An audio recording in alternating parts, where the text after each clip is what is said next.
আল্লাহ রসুল সাল্লাল্লাহু আলাইহি ওয়াসাল্লামকে আল্লাহ রাব্বুল আলামিন রাহমাতুল্লিল আলামিন বানিয়ে কিয়ামত পর্যন্ত যত মানুষ আসবে সকলের নবী এবং রসুল বানিয়ে আখেরি পয়গম্বর হিসাবে জমিনের মধ্যে প্রেরণ করলেন।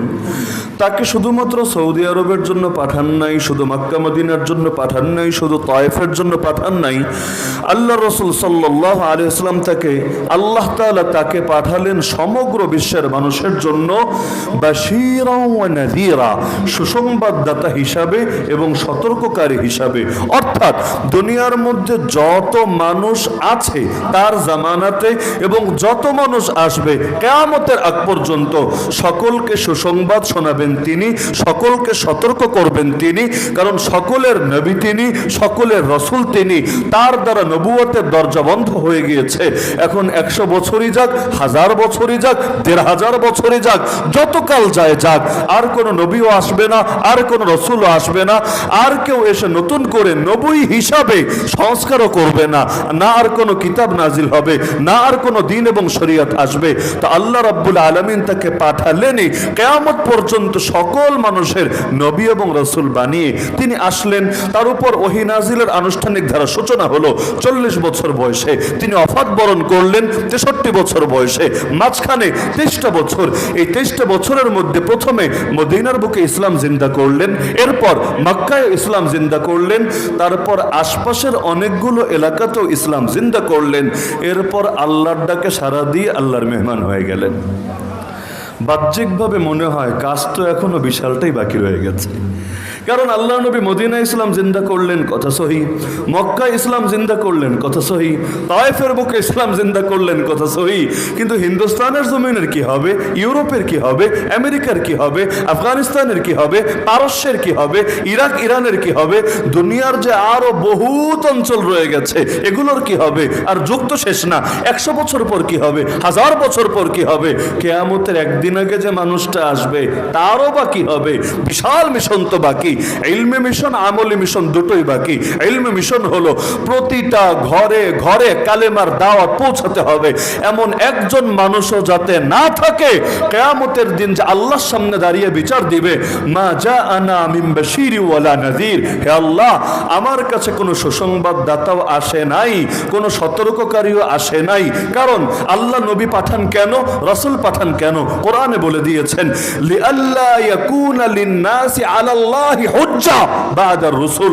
রাসূল আসার পরে আল্লাহর বিরুদ্ধে যাতে কেউ প্রমাণ দেখাতে না পারে যে আল্লাহ হেদায়েত তো চিনালাই না, চিনায় দেখতা, আমার মতো আর ভালো অনুসারী দ্বিতীয় কাউরে তুমি দেখতা না, কিন্তু তুমি তো হেদায়েত চিনানোর ব্যবস্থাই করলা না। তো নফস আর শয়তান তো আমারে গোমরাহির পথে চালালো। আমি যদি হক চিনতাম, হকের 1 নম্বর অনুসারী হতাম। হক চিনি নাই, তাই নিজের অজান্তেই অবুঝ মন নিয়েই আমি গোমরাহিতে নিপীড়িত হয়ে গিয়েছিলাম, কেউ যাতে বলতে না পারে। এজন্য আল্লাহ আকল দিয়েছেন, এটাই শেষ না। আল্লাহ বিবেক দিয়েছেন, এটাই শেষ না। আল্লাহ নবী দেন, রাসূল দেন, কিতাব দেন। শুধু তাই না, নবী চলে গেলেও আল্লাহ তাআলা তার এই সিলসিলা জারি রাখেন। কিভাবে? আমার রাসূল বলেন, বনি ইসরাইল কখনো নবী শূন্য হতো না, তাদেরকে নেতৃত্ব দিত নবীরা। কুল্লামা হালাকা নবিয়্যুন খালাফাহু নবিয়্যুন আখার, যখনই এক নবী চলে যেতেন আর এক নবী তার স্থলাভিষিক্ত হতেন। মানে একজনের মরতে দেরি, আর একজন পরবর্তীতে তার উত্তরসূরি হতে দেরি না। কিন্তু রাসূল বলেন, আমার পরে নবী হয়ে আর কেউ দুনিয়াতে আসবে না। যদি না আসে, ইসলাম সারা দুনিয়ায় কে জিন্দা করবে?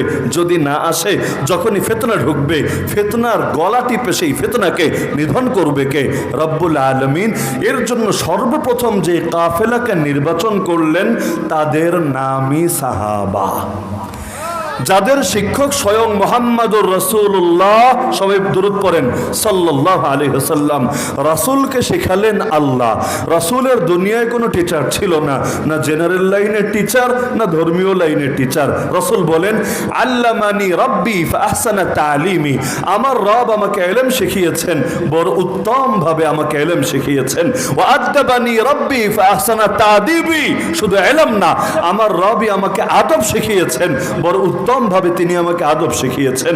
আর আল্লাহর রসুলের সাহাবীদেরকে আল্লাহর রসুল নিজে শিক্ষা দিয়েছেন, হাতে কলমে গড়ে তুলেছেন।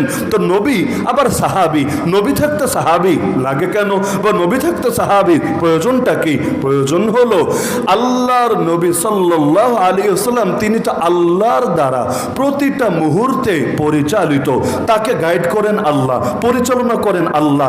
এমনকি নবীদের দ্বারা গুনাহও হয় না, কারণ তাদেরকে গুনাহ থেকে ফিরিয়ে রাখেন কে? ইউসুফ আলাইহিস সালামের সামনে গুনাহের পরিবেশ করে দেওয়া হলো। আল্লাহ রাব্বুল আলামিন কোরআনে বলেন, আরে অবস্থাটা এমন হয়েছিল, লাউলা আর রাআ বুরহান রাব্বি, যদি তিনি রবের বিশেষ নিদর্শন দেখতে না পেতেন কি হতো? ওয়ালাকাদ হাম্মাত বিহি ওয়া হাম্মা বিহা, জুলাইখাও তাকে নিয়ে যেমন ভাবতে শুরু করেছিল, তিনিও জুলাইখাকে নিয়ে ভাবতে শুরু করে দিয়েছিলেন, যদি না আল্লাহর বিশেষ নিদর্শন দেখতে পেতেন। মানে আল্লাহ বিশেষভাবে তাকে সেফটি না দিলে তিনিও ফিতনায় পড়ে যেতেন, পড়েন নাই। কেন? হেফাজত করেছেন কে? বাংলায় বলে না রাখে আল্লাহ, কথার উল্টান, মারে আল্লাহ, রাখে কে? আল্লাহ কতভাবে হেফাজত করেন।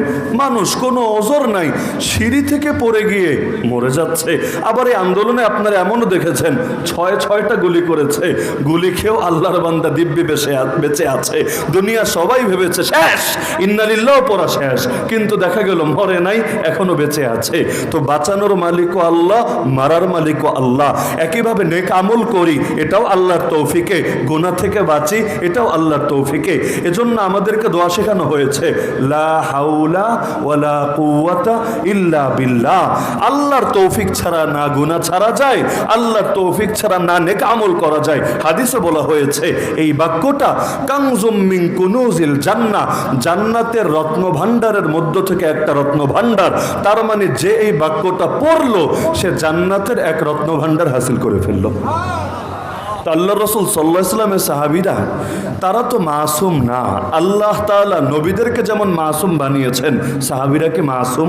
সাহাবীদের ব্যাপারে কোনোদিন আমরা আকীদা বলি যে তারা মাসুম না। আমরাও উম্মত, তারাও উম্মত। এমনকি তাদের মধ্যে কেউ অতীত যুগে এমন নিকৃষ্ট পাপেও লিপ্ত ছিলেন যে নিজের হাতে নিজের মেয়েকে জ্যান্ত দাফন করে ফেলেছিলেন, নিজের হাতে মূর্তি বানিয়ে সেই মূর্তির পূজা করতেন। কিন্তু জাহেলি যুগের জাহেলি মানুষগুলো যখন রসুল সোহবত পেলেন, আল্লাহ এমন ভাবে তাদেরকে চমকে দিলেন, যেই ঘোষণা পাবো আমরা জান্নাতে, একই ঘোষণা তারা পেলেন দুনিয়াতে বসে। জান্নাতের সবচাইতে বড় নেয়ামত হলো রবের দিদার আর রবের থেকে সন্তুষ্টির ঘোষণা। বান্দা যখন আল্লাহকে দেখবে ডাইরেক্ট নিজের চোখে, আর আল্লাহ জানিয়ে দিবে বান্দাকে, চিরতরে খুশি হয়ে গেলাম তোদের উপর, কোনোদিনও রাগ করব না। আর রাগ যেহেতু করবেন না, সুতরাং জান্নাত থেকেও কোনোদিন বের হওয়া লাগবে না। এটা হবে বান্দার জন্য সবচাইতে বড় নেয়ামত। তো যেই ঘোষণা বান্দা পাবে জান্নাতে গিয়ে, কোরআনও জানাচ্ছে ওয়ারিদওয়ানুম মিনাল্লাহি আকবার, আল্লাহ সামান্য সন্তুষ্টিও সবচাইতে বড় নেয়ামত। সেই ঘোষণা তারা পেয়েছেন জমিনে বসে। কিভাবে? রাদিয়াল্লাহু আনহুম ওয়া রাদু আন, আল্লাহ খুশি হয়ে গিয়েছেন, সন্তুষ্ট হয়ে গিয়েছেন তাদের উপর। শুধু তাই না, তারাও সন্তুষ্ট হয়ে গেছেন আল্লাহর উপর। তো নবীর সাহাবী ফজিলত নিয়ে ঘন্টার পর ঘন্টা বয়ানও লাগে না, খালি একটা বাক্যই যথেষ্ট, রাদিয়াল্লাহু আনহুম, যে আল্লাহ তাদের উপর খুশি হয়ে গিয়েছেন। আল্লাহ তার উপরই খুশি হন যাকে আল্লাহ তাআলা ভালোবাসেন। কারণ মানুষ যাকে ঘৃণা করে তার উপর খুশি হয় না, আর আল্লাহ তাকেই ভালোবাসেন যে ঈমান আমলের হক আদায় করে। কারণ ঈমান আমলের হক যদি আদায় না করে, আল্লাহ তাকে কেন ভালোবাসবেন? এজন্য সূরা বাকারায় আল্লাহ বলেছেন, তোমরা ঈমান আনলেই হবে না, ঈমানটা হতে হবে সাহাবীদের ঈমানের মতো, না হলে ওই ঈমান দিয়ে কোনোদিনও মুক্তি পাবা না। দুনিয়াতে দেখেন ঈমান তো কাদিয়ানীরাও আনে না। ঈমান মানে বিশ্বাস। কাদিয়ানীদের বিশ্বাস নাই? আছে। হিজবুত তাওহীদ ঈমান আনে না? অবশ্যই আনে। শিয়া রাফেজিরা ঈমান আনে না? অবশ্যই আনে। ভণ্ড বেদাতীরা ঈমান আনে না? অবশ্যই আনে। পৃথিবীর মধ্যে যত রকম মুসলিমের নাম বেঁচে খাওয়া ভণ্ড আছে, সবাই তো ঈমান আনে, কিন্তু তাদের ঈমান তাদেরকে জান্নাতে নেবে? কাদিয়ানী যদি কাদিয়ানী হয়ে মরে, আরে হুজুর লাগবে না, আপনারাই ফতোয়া দেন আমাকে, ওরা কি ডাইরেক্ট জান্নাতি না ডাইরেক্ট জাহান্নামে? কেন? ঈমান আছে, তারপরও কেন জাহান্নামী? ও তো আল্লাহ মানে, ও তো ফেরেশতা মানে, ও তো জান্নাত মানে, ও তো জাহান্নাম মানে, ও তো তাকদীর মানে, ও তো বহুত কিছু মানে, নামাজও মানে, রোজাও মানে, হজও মানে, যাকাতও মানে, খালি খাতামুন নবীর মানে না, আমার নবীর শেষ নবী মানে না। আর জিহাদটা নিয়ে বড় অ্যালার্জি তাদের, জিহাদকে স্বীকার করতে চায় না, কারণ ব্রিটিশের টাকা খেয়ে ওরা প্রতিপালিত হতো, আর আমাদের আলেমরা ব্রিটিশের বিরুদ্ধে জিহাদ করত। এখন যার টাকা খায়, যার নুন খায়, তার নেমক হারামে কিভাবে করে, এজন্য জিহাদটারে বড় পছন্দ করে। তো এই যে ভণ্ডামি আকীদা ভিতরে ঢুকেছে, এই ঈমান দিয়ে কোনোদিন মুক্তি পাবে? কিভাবে বুঝলাম যে এই ঈমান দিয়ে মুক্তি পাবে না? আমার সাথে মেলে নাই তাই? আমি তো হকের দলিল না, আমি তো হকের মানদণ্ডও না। আল্লাহর কোরআন বলে দিচ্ছে, ফাইন আমানু বিমিসলি মা আমানতুম বিহি ফাকাদ ইহতাদাও। লোকেরা যদি ঈমান আনে যেভাবে তোমরা সাহাবীরা ঈমান এনেছো, তবেই তারা হেদায়েত প্রাপ্ত হবে। কথা উল্টান, তার মানে লোকেরা যদি সেভাবে ঈমান না আনে যেভাবে তোমরা সাহাবীরা ঈমান এনেছো, তবে তারা জিন্দেগিতেও হেদায়েত পাবে না। তা আল্লাহ নিজেই তাদেরকে বানিয়ে দিলেন হকের মানদণ্ড, ঈমানের মানদণ্ড।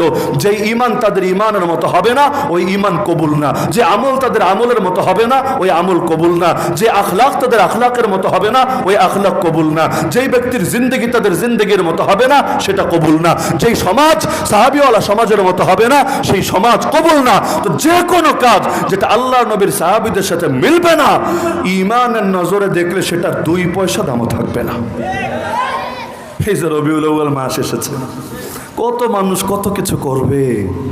যদি বলেন এই কাজটাকে নবীজি করেছেন, সাহাবীরা করেছেন, বলবে না না তারা করেন নাই, আমরা করব। কেন করবা? নবীর চাইতো বড় হবা, সাহাবীর চাইতো বড় জান্নাতে যাবা, তার চাইতো বড় ফজিলত পাবা। আচ্ছা, তাদের চাইতে যে আগাবা, আগায় কই যাবা?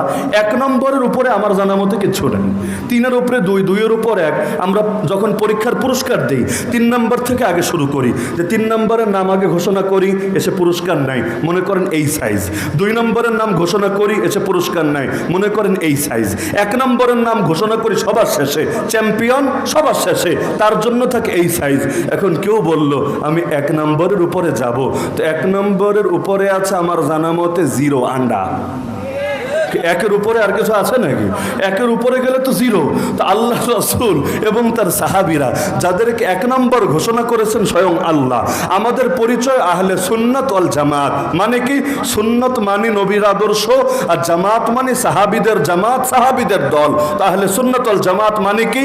যাদের আদর্শ হুবহু নবী এবং তার সাহাবীর জামাতের আদর্শ, ভিন্ন কোনো আদর্শ না। কালেমা পড়েছি নবীর নামে, তাই নবীর আদর্শ মানি। আর সাহাবীদেরকে জন্য মানি, কারণ তারা আল্লাহ নবীর যথাযথ প্রতিনিধিত্ব করেছেন, তাই নবী তাদেরকে মানতে বলেছেন।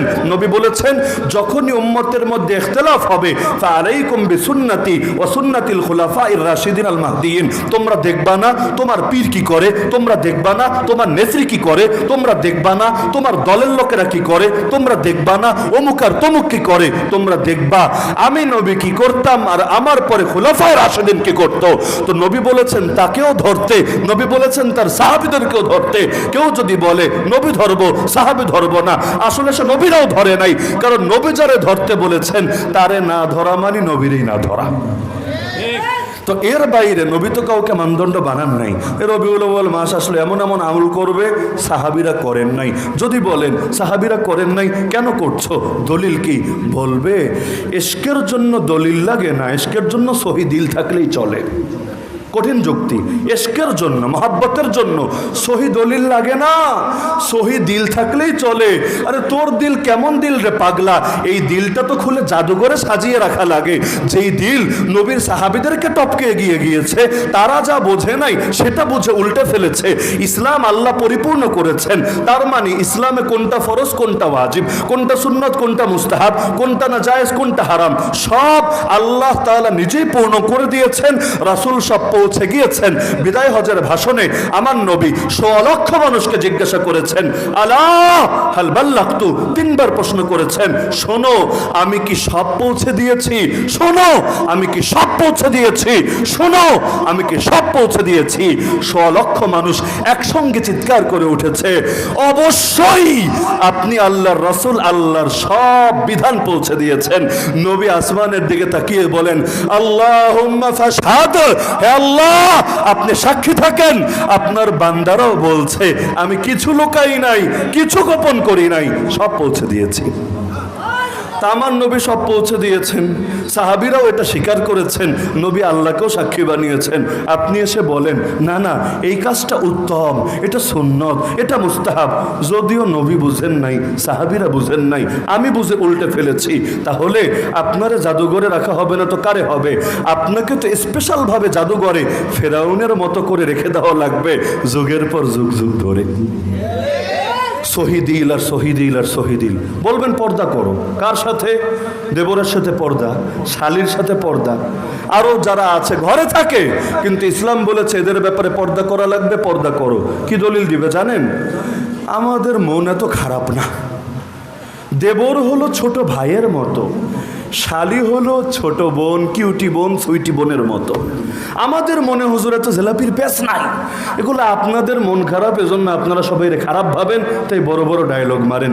বুঝলাম যে ঠিক আছে আমাদের মন খারাপ তাই আমরা খারাপ ভাবি, আর তোমাদেরকে আমরা এ ব্যাপারে এত কড়াকড়ি করি। কারণ অনেকে বলে ইসলাম কি সব জায়গায় টানা লাগে, সব জায়গায় ধর্ম না টানলে হয় না, ইসলাম এত কড়া না, এত কট্টর না, এত উগ্র না, ইসলাম তো মজা, ইসলাম তো সফট, ইসলাম তো সহজ। তো ঠিক আছে মানলাম যে হুজুররা ভালো না তাই কড়াকড়ি করে। আল্লাহ নবীর দিকে তাকাও না একটা বার। আল্লাহর নবী সাল্লাল্লাহু আলাইহি ওয়াসাল্লামের বাড়িতে এক অন্ধ সাহাবী আসলো, যার নাম আব্দুল্লাহ ইবনে উম্মে মাকতুম। এই ঘটনা কে না জানে? আল্লাহ নবীর এক স্ত্রী বাইরে ছিলেন, সঙ্গে তার খাদেমা ছিল। নবী বললেন জলদি ঘরের ভেতরে প্রবেশ করো। তারা অবাক, ইয়া রাসূলুল্লাহ কি বলছেন? এই সাহাবী কি অন্ধ না? যদি অন্ধ হয় আমাদের দেখবে না? নবী ধমক দিলেন, বুঝলাম সে অন্ধ। আফা আমিয়া ওয়ানি আনতুমা আলাস্তুমা তুবসিরানিহি, তোরা দুজন কি অন্ধ নাকি? তোরা কি তাকে দেখতে পাচ্ছিস না? পৃথিবীতে এমন নারীর নাম পারলে আমাকে বলেন যেই নারীর দিল আল্লাহ রাসূলের স্ত্রীর দিলের চাইতে বেশি পবিত্র। আরে এমন একজন নারীর নাম বলেন যেই নারী ঈমান আর তাকওয়ায় এই মুমিনদের মা যারা আল্লাহ রাসূলের পবিত্র স্ত্রী তাদের চাইতে বেশি এগিয়ে। তো নবী যদি ওই ক্ষেত্রে এতটা সতর্কতা অবলম্বন করতে পারে, আপনি এসে এই লাইনে সহজতা দেখানোর কে? কি প্রশ্ন বুঝে আসছে কিনা? অনেকে আন্দোলন শুরু করে মহিলাদেরকেও মসজিদে নামাজ পড়তে দিতে হবে, আন্দোলন করে না? যদিও হাদিস তারাও ভালো করে জানে যে মহিলার উত্তম নামাজ কোনটা, যত বেশি পর্দার সাথে হবে সেটা তার জন্য উত্তম নামাজ হবে। ঘরের মধ্যেও যেই ঘরে পর্দা বেশি ওই ঘরে নামাজ পড়লে তার সব বেশি। হাদিসে আছে মহিলার উত্তম নামাজ ঘরে, মসজিদের টানা। সব জায়গায় এক ফতোয়া চলে না। স্বাভাবিক আমরা যখন ওক্তিয়া নামাজ পড়ি, যে ইমামের যত কাছে তার সব বেশি, প্রথম কাতারের সব বেশি, দ্বিতীয় কাতারের সব তৃতীয় কাতারের চাইতে বেশি, তৃতীয় কাতারের সব চতুর্থ কাতারের চাইতে বেশি। লেকিন জানাজার মাসালা উল্টা, জানাজার ব্যাপারে শেষ থেকে সওয়াব বেশি, শেষ কাতারে সওয়াব বেশি, এরপর শেষের দিক থেকে দ্বিতীয় কাতারে সওয়াব বেশি আগেরটা চাইতে, এরপর শেষের দিক থেকে 3 নম্বর কাতারে সওয়াব বেশি আগেরটা চাইতে। বলবেন হুজুর তাহলে উল্টে গেল কোন যুক্তিতে? আরে তোমার আমার যুক্তি দিয়ে ইসলাম চলবে না রে। আল্লাহ যা বলেছেন তাই ব্যাস। এখন কেউ বাথরুম করে এসেছে, বাথরুম কোন অঙ্গ দিয়ে বের হয়েছে চিন্তা করেন। যখন উজু করতে এসেছে কোন অঙ্গ ধোয়া লাগছে চিন্তা করেন। উজুর ফরজ যে 4টা, চেহারা, হাত, মাথা, মাসে, পা, এই 4টার কোন জায়গা দিয়ে নাপাকি বের হয়েছে আমারে বলেন দেখি? বের হয়েছে হাত দিয়ে, চেহারা দিয়ে, মাথা দিয়ে, পা দিয়ে, কোনো জায়গা দিয়ে বের হয় নাই। আচ্ছা বের হলো যে জায়গা দিয়ে, ইসলাম বলতে পারে যে এটারে ধো, হ্যান্ড ওয়াশ দিয়া ধো, সাবান দিয়া ধো, ধুইতে একেবারে সাফ সাফ বানায় ফেল, প্রয়োজনে হারপিক দিয়া ধো, ভিক্সল দিয়া ধো। তাও নয়তো যুক্তিতে ধরলো। হাত কি অপরাধ করলো? মাথা কি সমস্যা করলো? চেহারার মধ্যে কি ঝামেলা দেখা দিল? এমনকি উজু থাকতেও তো উজু করা যায়, যে উজু দিয়ে জোহর পড়েছেন, উজু আছে, আসরে রক্ত হয়েছে, আবার করেন, সব হবে, গুনাহ হবে না। তাহলে এই যে কাজগুলো হচ্ছে, নাপাকে বের হলো কোন দিক দিয়ে আর ধোয়া হচ্ছে কোন অঙ্গগুলো, ইসলাম যুক্তি দিয়ে চলে না, বরং যুক্তিকে ইসলামের অধীনে চালানো লাগে। যদি যুক্তি হলেই সে মুক্তি থাকতো, যুক্তিতেই যদি মুক্তি থাকতো তাহলে ইবলিসই সবচাইতে বড় বুজুর্গ হতো। কারণ আল্লাহ বললেন আদমরে সেজদা দে, ইবলিস দেয় নাই। কেন দেয় নাই? ইবলিসের যুক্তিতে ধরে নাই। আমাদের শাহবাগীদের যুক্তিতে যেমন অনেক কিছু ধরে না, আমরা বলে বলে মাইক ফাটালেও হুজুর কি বলছেন এগুলো, আমাদের বিজ্ঞান তো এটা অ্যালাউ করে না, আমাদের ফিলোসফির সাথে তো এটা যায় না। আমরা বলবো আমরা নবীর সন্তান, আমাদের সকলের পিতার নাম আব্বা আদম আলাইহিস সালাম। ওরা বলবে হুজুর আধুনিক যুগে কি বলেন, আমাদের আব্বাজানের নাম তো মহামান্য বান্দর মহোদয়। কি বলে না? আরে বলে না, ডারউইনিজম, বিবর্তন তত্ত্ব, মানুষ নাকি বান্দর থেকে বিবর্তিত হয়েছে। আরে তোর যদি মনে চায় বান্দরের আব্বা ডাক না, কে না করেছে? তুই পরিচয় দে যে আমি বান্দরের নাতি, আমার পোলা হলো বান্দরের পুতি, কোনো ব্যাপার না। তোদের আচরণও বান্দরের মতো, তোরা নিজেদের পরিচয়টাও দেয় বান্দর হিসাবে, কোনো আপত্তি না। লেকিন আমরা তো বান্দরের পরিচয় গ্রহণ করব না।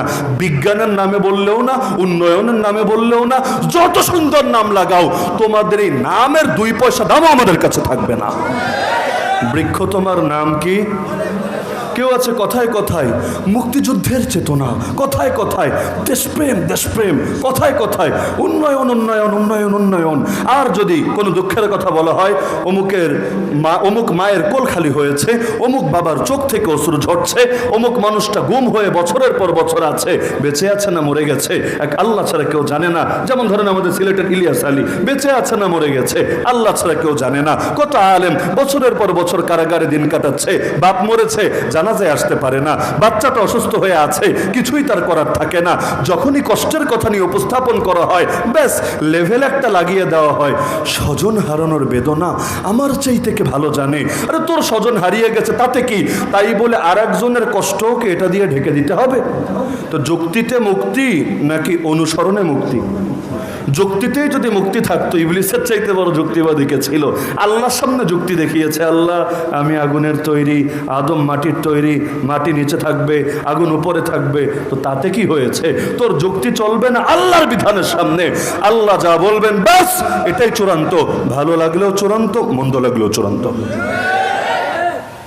এই যে বাংলাদেশের শিল্পকলা একাডেমিতে নতুন একজন মহাপরিচালক নিয়োগ দেওয়া হয়েছে। নিয়োগ দিয়েছে কে? নামি দামি একজন উপদেষ্টা, যারা সবাই সমীহ করে, ভক্তি করে, শ্রদ্ধা করে। বেচারা পুরান পাগলের ভাত নেই, নতুন পাগলের আমদানি হয়েছে। এসেছিস, মহাপরিচালক হয়েছিস, 10টা দিন যেতে দে, 20টা দিন যেতে দে, এরপর নয়তো পাগলামি করিস। কিন্তু এই কলা বিজ্ঞানীরা যে আসলে কতটা চুলকানি রাখে ইসলাম নিয়ে, কোরআন আল্লাহ তো সেই কাফেরদের ব্যাপারে জানিয়েছেন যে কদ বাদাতিল বাগদাউ মিন আফওয়াহিহিম, ভেতরের বিদ্বেষ লুকায় রাখতে পারে না, মুখ দিয়ে বের হয়ে যায়, তবে পুরাটা বের হয় না। ওমা তুখফি সুদুরহুম আকবার, অন্তরে যা চেপে রাখে সেটা আরো গুরুতর।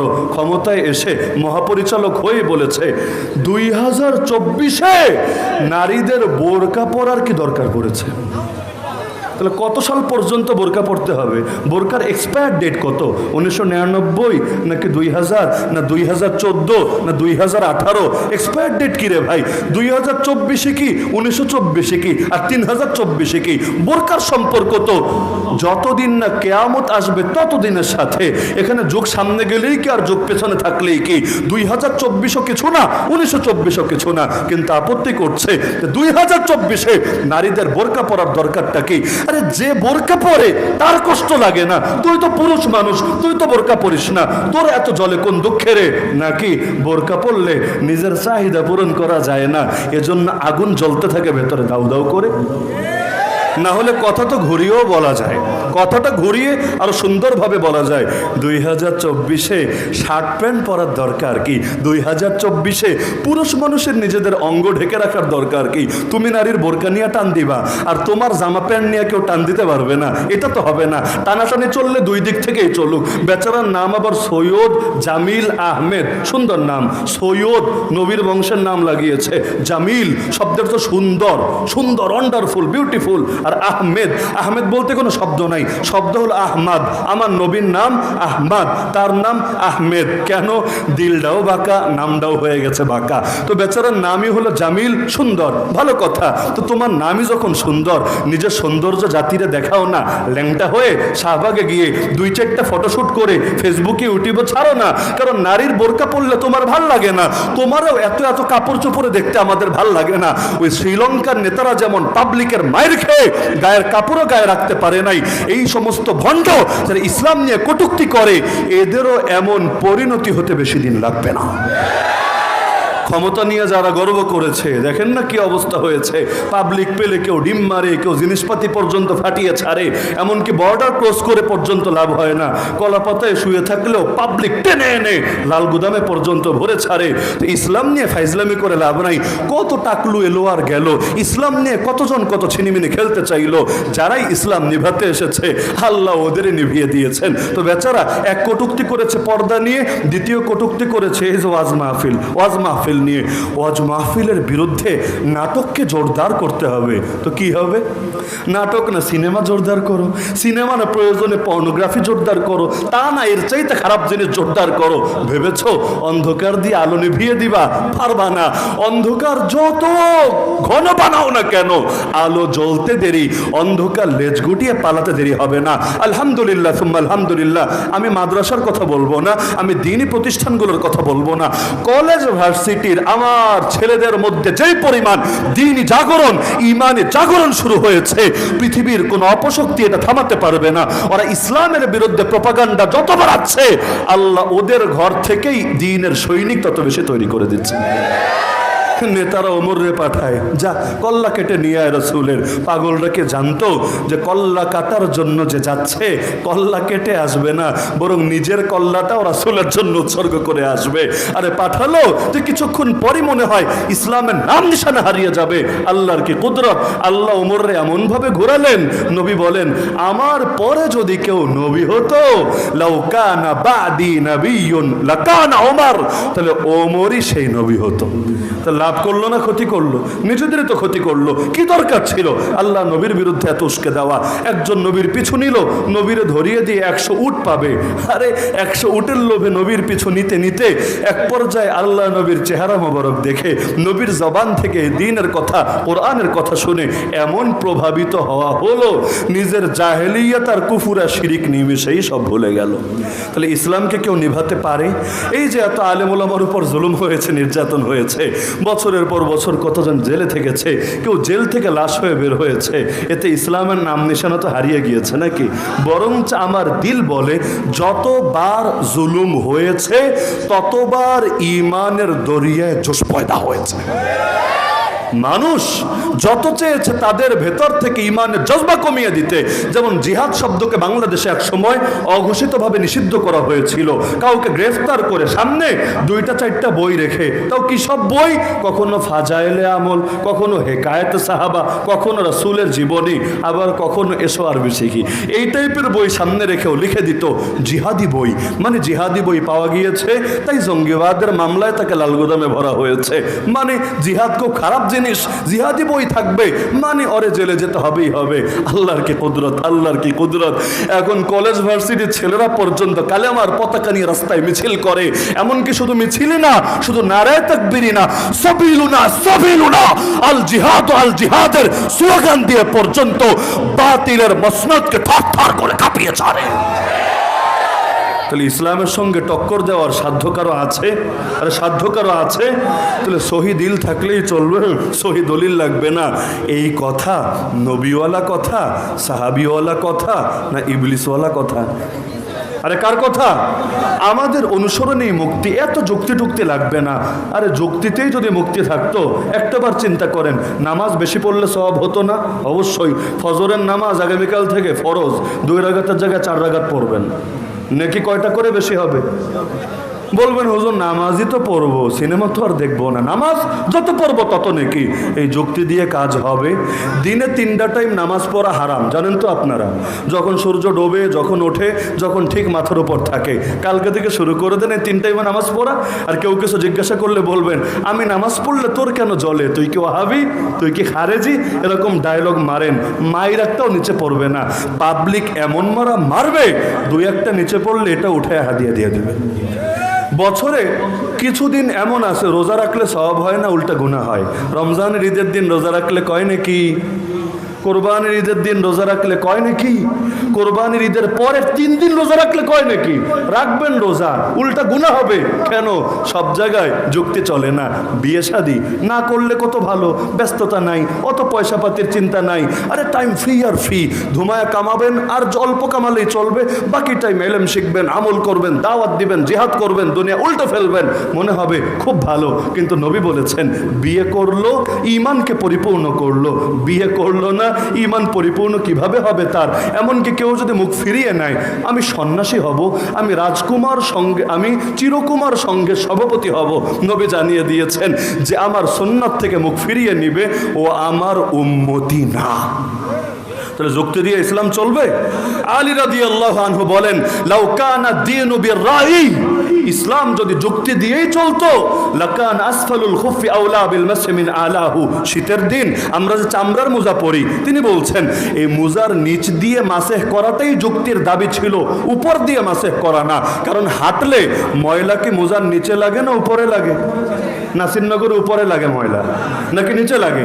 যদি নিচে লাগে তাহলে নিচ দিয়ে না মাসেহ করবে, ময়লা সরে যাবে। কিন্তু তিনি বলেন আমি নিজের চোখে রাসূলকে দেখেছি, ওয়ালাকাদ রাআইতু রাসূলুল্লাহি সাল্লাল্লাহু আলাইহি ওয়াসাল্লাম ইয়ামসাহু আলাহু, মুজার নিচ দিয়ে মুছেন নাই, মুজার উপর দিয়ে মুছেছেন। এজন্যই কোরআনের ভূমিকা সূরা ফাতিহা, এরপর প্রথম সূরা বাকারা। ওই সূরা বাকারার প্রথম আয়াতই আলিফ লাম মিম। কি বুঝলা? দাঁড়ায় বলো না কি বুঝলা বান্দা? বান্দা বলবে আল্লাহ কিছু বুঝি নাই, তুমি এটার অর্থ সবচাইতে ভালো জানো, এটা বোঝা আমার সাধ্যের কথা না। কেউ ধারণা করে দুই একটা বলে, কিন্তু বললেও বলতে বাধ্য হয় আসলে এর প্রকৃত অর্থ এক আল্লাহ ছাড়া কেউ জানে না। আল্লাহু আ'লামু বিমুরাদিহি বিযালিক। তাহলে প্রথম আয়াতটাই এমন আয়াত কেন দিতে হলো যেটা বুঝেই ধরে না? বড় বড় মুফাসসির শব্দেও মাথায় কিছু আসে না। কারণ কি? কারণ হলো বান্দা বুঝবি পরে, আনুগত্য আর গোলামি কবুল করে নে আগে। যে রবের থেকে যখন বিধান আসবে বুঝে আসলেও মানি, না বুঝে আসলেও মানি। আল্লাহ রসুল সাল্লাল্লাহু আলাইহি ওয়াসাল্লামের সাহাবীরা রসুলকে এমনভাবে অনুসরণ করেছেন, 100-তে 100 যাকে বলা যায়, 100-তে 99ও না, 100-তে আবার 101ও না। কারণ বাড়াবাড়িও ভালো না, ছাড়াছাড়িও ভালো না, একেবারে মধ্যপন্থার অনুসরণ করেছেন। যার কারণ রব্বুল আলামিন তাদেরকে আসমানে সেতারা বানিয়ে দিয়েছেন। নবীও জানিয়েছেন আসমানে সেতারা দেখে যেমন পথ পাওয়া যায়, সাহাবীদেরকে দেখেও পথহারা উম্মত সঠিক পথের দিশা পায়। এমনকি আসমানে যতদিন তারা থাকবে কিয়ামত আসবে না। কিয়ামতের আগে ইদাস সামাউ ফাতারাত ওয়া ইদাল কাওয়াকিবু ইনতাসারাত, কোরআনে আল্লাহ জানিয়েছেন আসমান বিদীর্ণ হয়ে যাবে, সবগুলো নক্ষত্র খসে খসে খসে পড়ে যাবে। তার মানে যতদিন নক্ষত্র আছে কিয়ামত হবে না। আল্লাহ নবী বলেন আমার সাহাবীরা এই নক্ষত্র যতদিন তারা থাকবে উম্মতের উপর বড় ফিতনা আসবে না, যখন তারা চলে যাবে দুনিয়াতে আর থাকবে না। আতা উম্মতি মা তুআদু, আমার উম্মতের উপর এমন ভয়াবহ ভয়াবহ ফিতনাগুলো আসবে যেগুলোর ওয়াদা তাদেরকে দেওয়া হয়েছে। তো নবীর সাহাবীদের শান বাস্তবে এত বেশি, দুনিয়ার সবচাইতে বড় হুজুরও সেই শান প্রকাশ করতে অক্ষম হবে। কারণ শান, বড় ব্যক্তি ছোট ব্যক্তির শান বোঝে, ছোট ব্যক্তি বড় ব্যক্তির শান কিভাবে বুঝবে? উস্তাদ বোঝে কোন ছাত্রের কি যোগ্যতা, লেকিন ছাত্র 2-4 ক্লাস পড়েছে বা একেবারে দাওরাই এসেছে, এ কেমনে মাপবে যে আমার হুজুরের যোগ্যতা কোন পর্যায়ে আছে? তাহলে বড় ছোটরে মাপতে পারে, ছোট আবার বড়রে কিভাবে মাপে? তো মাকামে সাহাবিয়ার যে কি মাকাম, আরে এটা আমার মতো পাগলের কিভাবে বুঝে আসবে? কারণ নবী যেমন নির্বাচিত, সাহাবিও নির্বাচিত। সাহাবি চাইলেও যে কেউ হতে পারে না, এমনকি নবীও চাইলে যে কাউরে সাহাবি বানাতে পারে না। বলবেন দলিল? আবু তালেবকে নবী সাহাবি বানাতে চান নাই, মুমূর্ষু অবস্থায় কালেমা পড়ানোর চেষ্টা করেন নাই। তো কালেমা পড়তে দেরি, সাহাবি হতে দেরি না। কারণ সাহাবি মানে কি? ইমানের সঙ্গে যে নবীর সাক্ষাৎ লাভ করে সেই তো সাহাবি। তো আবু তালেব কালেমা পড়লেই সাহাবি, নবীও চাচ্ছেন সে হোক সাহাবি। কালেমা পড়তে পেরেছে, তাহলে সাহাবি বানান কে? সাহাবি বানান কে? ইখতারাহুমুল্লাহু তাআলা লিসুহবাতি নবিয়িহি ওয়া লিইকামাতি দীনিহি। হাদিসের মধ্যে আছে, আব্দুল্লাহ বিন মাসউদ রাদিয়াল্লাহু আনহু বলেছেন আল্লাহ নিজে তাদেরকে নির্বাচন করেছেন নবীর সাহাবী সাহাবী বানাবেন বলে। এমনকি কিভাবে সাহাবী নির্বাচন করেছেন লম্বা হাদিসে আছে, ইন্নাল্লাহা নাযারা ফি কুলুবিল ইবাদ, আল্লাহ পৃথিবীর সমস্ত মানুষের কলবের দিকে নজর দিলেন, ফাওয়াজাদা কলবা মুহাম্মাদিন সাল্লাল্লাহু আলাইহি ওয়াসাল্লাম খায়রা কুলুবিল ইবাদ, আল্লাহ দেখলেন পৃথিবীর সবার চাইতে যার কলবটা বেশি শ্রেষ্ঠ, বেশি দামি, তিনি হলেন মুহাম্মদুর রাসূলুল্লাহ সাল্লাল্লাহু আলাইহি ওয়াসাল্লাম। ফাবতাআসাহু বিরিসালাতিহি, আল্লাহ তাকে তার রাসূল বানিয়ে পাঠিয়ে দিলেন। পাঠানোর পরে আল্লাহ এবার বাকি সবার কলবের দিকে নজর দিলেন। তিনি বলেন, ফাওয়াজাদা কুলুবা আসহাবিহি খায়রা কুলুবিল ইবাদ বাদা কলবি মুহাম্মাদিন সাল্লাল্লাহু আলাইহি ওয়াসাল্লাম, আল্লাহ দেখলেন নবীর পরে বাকি সব মানুষের চাইতে যাদের কলব সবচাইতে বেশি দামি, সবচাইতে বেশি শ্রেষ্ঠ, তারা হলো সাহাবীরা। তিনি বলেন, ফাজআলাহুম মুজারাআ নবীহি, আল্লাহ তাদেরকে নবীর সঙ্গী বানিয়ে দিলেন। ইউকাতিলুনা আলা দীনিহি, যারা নবীর দ্বীনের উপর বাতিলের বিরুদ্ধে আমরণ লড়াই করে। তাহলে নবীর সাহাবীদের নির্বাচন করেছেন কে? যার কারণে আমাদের বিশ্বাস এটা, হর সাহাবিয়ে নবী জান্নাতি জান্নাতি, নবীর সমস্ত সাহাবী জান্নাতি জান্নাতি। কেন? কোরআন বলছে, ওয়াকুল্লাউ ওয়াদাল্লাহুল হুসনা, আল্লাহ তাদের সবাইকে ওয়াদা দিয়েছেন সর্বোত্তম বিনিময়ের। সর্বোত্তম বিনিময়ের নাম কি? সর্বোত্তম বিনিময়ের নাম কি? জান্নাত। আল্লাহ ওয়াদা দিয়েছেন তাদেরকে জান্নাতের। আর আল্লাহ যে ওয়াদা দেন সেই ওয়াদা আল্লাহ কখনো ভঙ্গ করেন না। ইন্নাল্লাহা লা ইউখলিফুল মিআদ। তো নবীর সাহাবীদের শান বুঝতে আমি মনে করি এর চাইতে বেশি কথার প্রয়োজন পড়ে না। তবে শেষ করার আগে মৌলিক দুইটা বার্তা দিয়ে যাই। এক নম্বর বার্তা হলো, নবীর সাহাবীদের আদর্শকে আমরা এক শব্দে নামকরণ করতে পারি কোরআনের ভাষায় মিল্লাতে ইব্রাহিম বলে। কি নাম? এই শব্দটা আপনাদের অনেকের কাছে হয়তো নতুন। মিল্লাতে ইব্রাহিম মানেটা কি? কোরআনের ৬টা আয়াতে আল্লাহ মিল্লাতে ইব্রাহিম শব্দ ব্যবহার করেছেন। যেমন যে আয়াত আমি খুতবায় পড়েছি, আল্লাহ নবীকে বলেছেন, হ্যাঁ নবী শোনো, আমি ওহীর দ্বারা তোমাকে আদেশ দিলাম, সুম্মা আওহাইনা ইলাইক আন ইত্তাবিআ মিল্লাতা ইব্রাহিম হানিফা, তুমি ইব্রাহিমের আদর্শের অনুসরণ করবা, যেই ইব্রাহিম তাওহীদের উপর ছিল। ওমা কানা মিনাল মুশরিকিন, ইব্রাহিম মুশরিকদের অন্তর্ভুক্ত ছিল না। একই আদেশ সাহাবীদেরকেও দিয়েছেন, গোটা উম্মতকে দিয়েছেন। মিল্লাতা আবিকুম ইব্রাহিম, তোমরা তোমাদের পিতা, তোমাদের বাবা। কোন বাবা? আবার বাংলাদেশে তো আবার বহুত আব্বা, কিছু আব্বার মূর্তি দিয়ে তো আবার সারা দেশও ভরা, ওই আব্বা না। মিল্লাতা আবিকুম ইব্রাহিম, তোমরা তোমাদের জাতির বাবা, জাতির পিতা ইব্রাহিমের আদর্শের অনুসরণ করো। তো মিল্লাত মানে আদর্শ। তাহলে আল্লাহ নবীকেও বলছেন ইব্রাহিমের আদর্শ মানো, সাহাবীদেরকেও বলছেন ইব্রাহিমের আদর্শ মানো। কেন? আমার নবীর আদর্শ বাদ দিয়ে নবী ইব্রাহিমের আদর্শ কেন মানা লাগবে? কি আছে সেই নবী ইব্রাহিমের আদর্শে? আমরা সবাই জানি সব নবীর আদর্শ এক, জানেন না? সব নবীর কালেমা এক, সব নবীর মৌলিক আকীদা এক। পার্থক্য শাখাগত বিষয়ে, হালাল হারামের বিধানে, শরিয়াতে, ঈমান আকীদায় পার্থক্য নাই, আখলাকে পার্থক্য নাই। তাহলে আল্লাহ আলাদা করে ইব্রাহিম নবীর নাম কেন বললেন? নূহ নবীর তো বললেন না, মুসা নবীর তো বললেন না, আদম নবীর তো বললেন না। জাতির পিতার নাম কেন বারবার বলছেন? জাতির পিতা মানে আমাদের ড্যাডি যান না, জাতির পিতা মানে ইব্রাহিম আলাইহিস সালাম। তার কথা আল্লাহ তাআলা বারবার কেন বলছেন? তার আদর্শ মানো, কারণ তার জীবনে এমন কিছু আদর্শ আছে, এটা যে কেউ অনুসরণ করবে, যত বড় ফিতনার জামানে অনুসরণ করবে, সে মুক্তি পাবেই পাবে। যেমন আমরা সমাজে দুর্বল না? বর্তমান বাংলাদেশও আমরা যারা ইসলামকে ভালোবাসি, আল্লাহ নবীর আদর্শ জিন্দা করার স্বপ্ন দেখি, আমরা নাস্তিক বেঈমানদের সামনে আসলেই দুর্বল না আমরা? হ্যাঁ, ঈমানের বল আল্লাহ আমাদেরকে দিয়েছেন, সেটা ভিন্ন আলাপ। তো জাহেরি দুনিয়ার বিবেচনায় দেখলে আমরা দুর্বল না? আমাদের চাইতেও অনেক বেশি দুর্বল ছিলেন নবী ইব্রাহিম আলাইহিস সালাম। কেন? আব্বাও তার পাশে না, ফ্যামিলিও তার পাশে না, এলাকাবাসীও তার পাশে না, রাজাও তার পাশে না, মন্ত্রীও তার পাশে না। কিন্তু এতটা অসহায় এবং একাকী হওয়ার পর, মানে যার সাথে এক আল্লাহ ছাড়া দুনিয়ার কাউকে দেখা যাচ্ছে না, ওই অবস্থায় এত দুর্বল হওয়ার পরও বাতিলের সঙ্গে আপোষ করা তার জিন্দেগিতে খুঁজে পাওয়া যায় না। ইব্রাহিম আলাইহিস সালামের কথা আল্লাহ নবীরা কেন বলেন? বারবার বলেন, মক্কার জামানায় বেশি বলেন। কেন? হে নবী, আজকে তুমি দুর্বল, মন ভেঙো না, ইব্রাহিমের জীবনের দিকে তাকাও। ইব্রাহিম একা একটা ব্যক্তি ছিল, তাতে কি?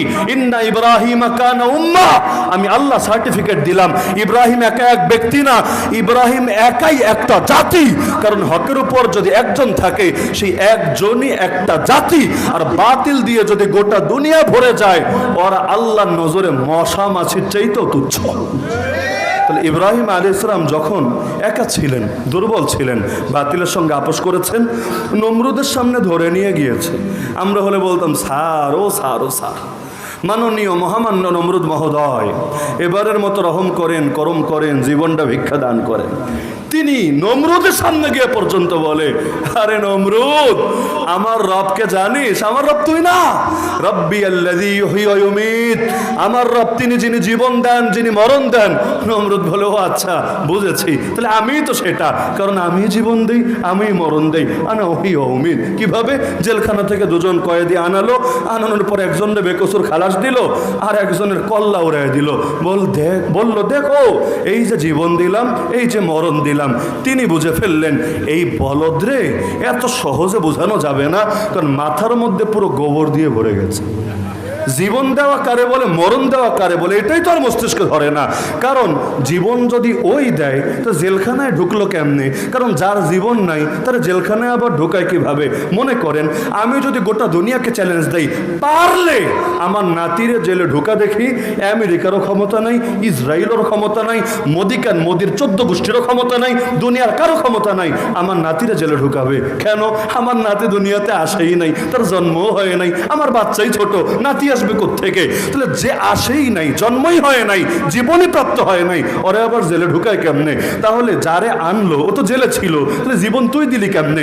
জীবন তো আগ থেকেই ছিল।